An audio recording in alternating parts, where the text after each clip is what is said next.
Welcome to Exploring Kabbalah, a JTS podcast with Dr. Eitan Fishbane, Professor of Jewish Thought. Throughout this 7-part series, we'll trace the evolution of Jewish mysticism, from biblical and rabbinic times to the explosive creativity of the medieval period to the Hasidic movement in Eastern Europe.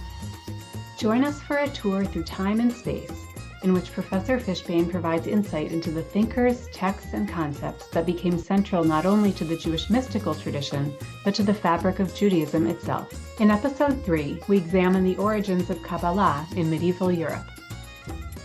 In this session, we turn from late antiquity and the rabbinic period to the evolution of Jewish mysticism in medieval Europe, highlighting the next major stage of this extraordinary spiritual tradition within Judaism. We will focus on the birth of the Sefirot. But before diving into the origins and development of Kabbalah in 12th and 13th century France and Spain, we must briefly mention the literature and thought of German pietism, the mysticism of Hasidei Ashkenaz. The Hasidei Ashkenaz practiced an intensive form of ascetic renunciation and deliberate suffering that they believed enhanced their ethical rigor and spiritual piety, and was formative in the development of Spanish Kabbalah. The mystical piety of these circles was often aimed at the attainment of a visual revelation of the Shekhinah, or what they termed the lower glory, the kavod. This kavod channeled the manifestation of divinity as it filled the lower realms of existence, in contrast to the upper glory, the transcendent, inaccessible dimension of God that lies beyond human perception and knowledge. This juxtaposition of the upper and the lower glory is traceable back to the decidedly non-mystical rationalist philosopher Rabbi Saadia Gaon, several centuries prior. Mystics from the Hasidei Ashkenaz circle emphasized the yearning to receive the pure love of God, an overflow of the highest divine reality. The mystical theology and practice known as Kabbalah, which literally means tradition or receiving, began to take shape in late 12th century Provence. The first text of this period, Sefer HaBahir, the Book of Brightness or Lucidity, had an outsized influence on the development of Kabbalah. The Bahir was attributed by these medievals to the ancient Merkavah hero Rabbi Nechunya ben Hakana through pseudepigraphical attribution. That is, the attempt by a later author to ascribe authorship to a revered, idealized classical sage. This cultural practice was widespread in broader medieval culture, including among Christian writers, and may foreshadow the far more dramatic and deft act of pseudepigraphy reflected in the Zohar, a late 13th century masterpiece that we will delve into in episode 4. Scholars debate the provenance of Sefer HaBahir, with some arguing that portions are ancient and how much was written by 12th century Provençal authors. Most significant for our purposes is the fact that the Bahir introduces the 10 Sefirot as 10 radiant dimensions of the inner divine self, not to be confused with the concept of Sefirot in Sefer Yetzirah that we discussed in episode 2. The Bahir correlates these inner divine powers to their reverberation in the mundane realm, the 10 fingers of the human hands, the gendered and sexual nature of worldly reality in the trees of the earth. In one of its most powerful descriptions of the divine structure of the Sefirot, the Bahir speaks evocatively of the tree that is all, an inverted tree with its roots hidden in the highest heavens, whose energy of life flows down through its trunk and branches, whose leaves and fruits extend into this lower earthly domain. The 10 Sefirot became the core of Kabbalistic thinking and practice for centuries to come. For these early Kabbalists, God's essential reality is composed of 10 emanating dimensions of energy and vitality, 10 that are ultimately one divine being. The theology of the Sefirot further emerged under the influence of the famous rabbinic personality, Rabbi Avraham ben David of Poscuer, the Ravad, one of the greatest Talmudists of medieval times, and his disciples. Most notable were his son, Rabbi Isaac the Blind, Rabbi Yitzchak Sagi Nahor, Rabbi Isaac full of light, to whom was attributed a very rich, if enigmatic, commentary on Sefer Yetzirah, and grandson, Rabbi Asher ben David, nephew of Rabbi Isaac, author of the first expansive and elaborate exposition of the 10 Sefirot, entitled Sefer HaYichud, the Book of Unity, which also included the enormously fascinating Perush L'Shem HaMeforash, commentary on the ineffable divine name.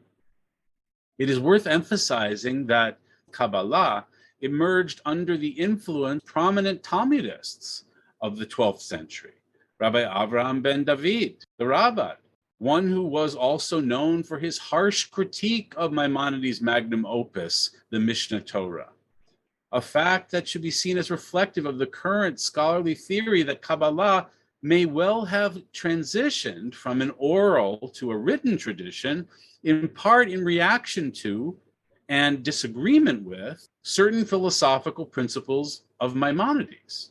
What is more, from the beginnings of its literary emergence, Kabbalah was not an eccentric side stream in Jewish thought and practice.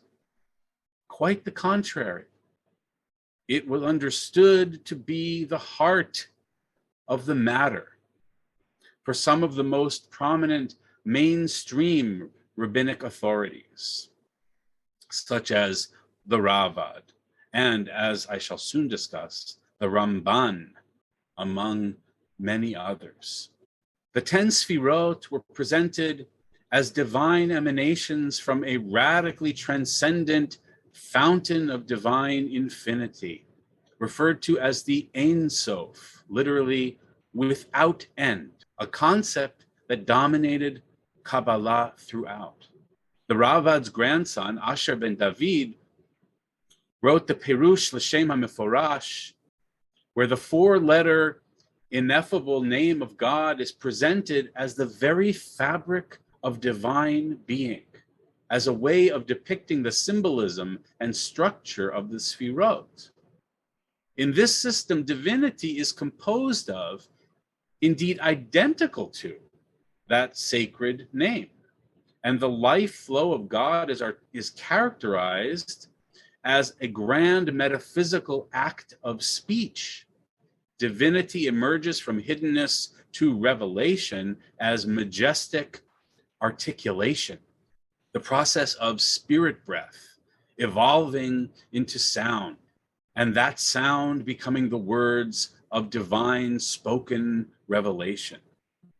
This divine becoming of reality is conceived of as a progression from the radical transcendence of the silent Aleph that precedes the Tetragrammaton, the four-letter holy name of God, associated with the first Sefirah, Keter, who is also called Ayin, nothingness, called by the mysterious and enigmatic divine name that God first utters to biblical Moses when he asks, Eheyeh, I will be, or Eheyeh asher Eheyeh, I will be that which I will be.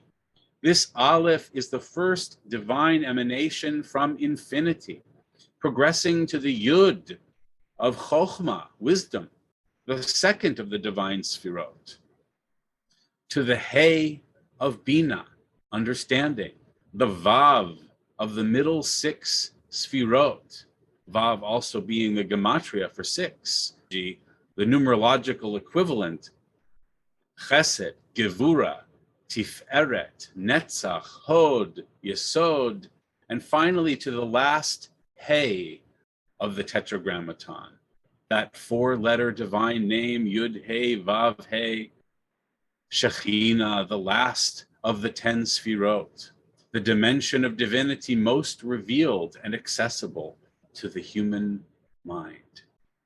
From these early French Kabbalistic circles, Kabbalah migrated southward over the Pyrenees mountain range and into northern Spain.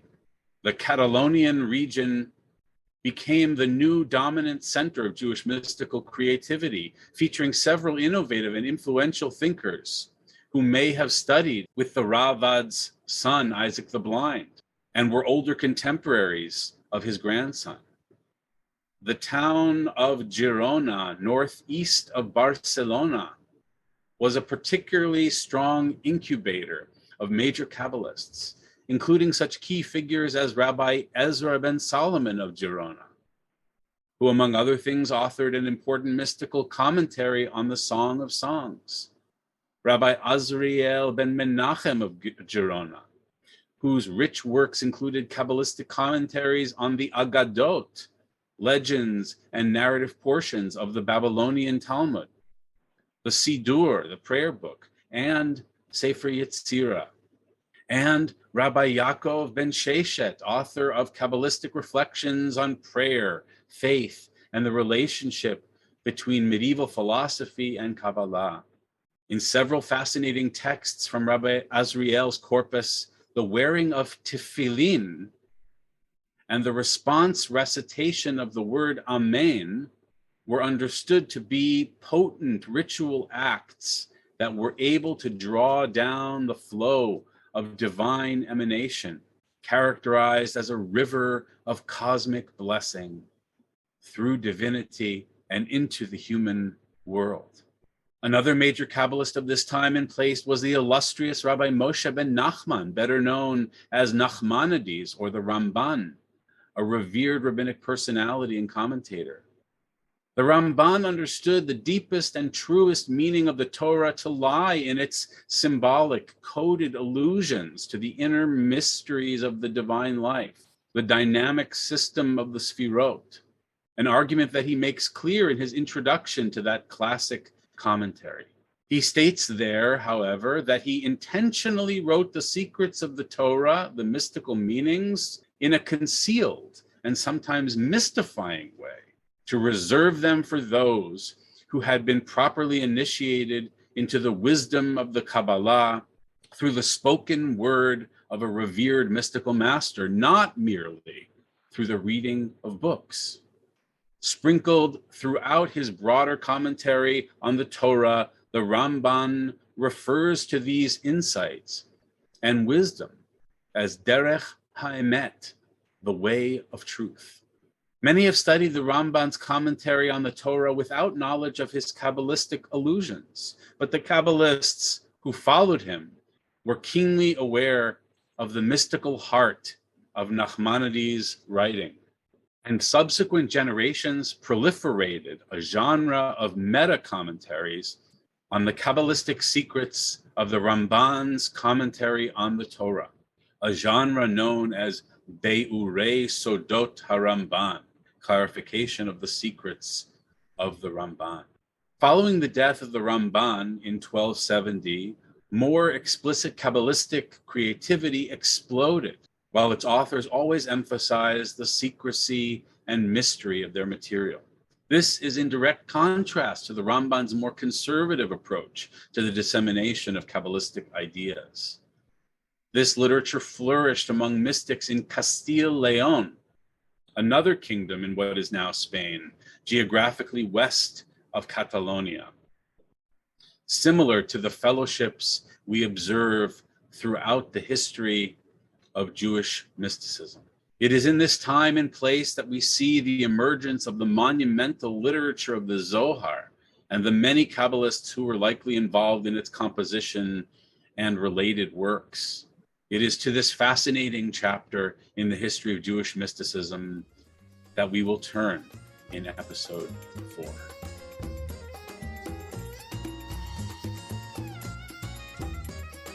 Thanks for listening to Exploring Kabbalah with Professor Eitan Fishbane, a JTS podcast. It was recorded and produced by Ellie with editing assistance from Sarah Brown.